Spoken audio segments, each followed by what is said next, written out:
Hello सांग माने जय माँ लक्ष्मी आज गुरुवार मिनी ब्लॉग को आपण मानक स्वागत आशा करुच्ची भिडियोटी आपण मानक भल लगिबो।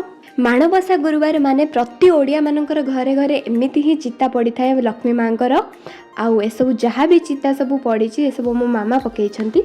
भाई दुनिया रे सबु किछि टेम्परारी किंतु गुरुवार दिन ए लक्ष्मी पुराणटी आम घरे बाजिबाटा परमानेंट। मु एठी खाइतली लक्ष्मी मां पाखे लगा जाइथिबा भोग।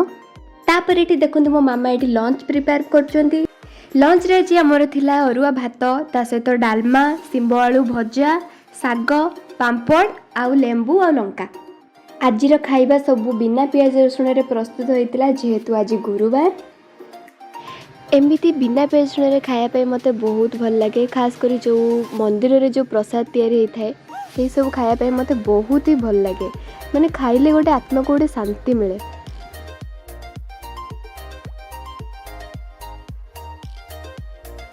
मिरर देखला मात्रे ही मो भीतर से पागलामीटा बाहरी आसे।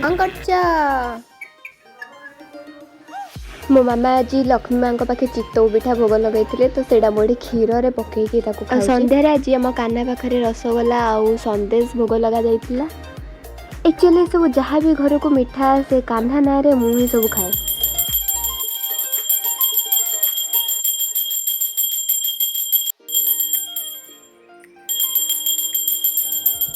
तापर इवनिंग रे मु एठी खाइथिली बिस्किट सहित चा।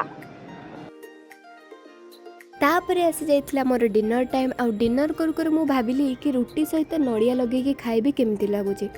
एक्चुअली सेटा बहुत ही भल लागुतला। आपण माने केबे रोटी सहित नड़िया खाइचंती कि नाही मते कमेंट रे जणाइबे। Thanks for watching bye bye.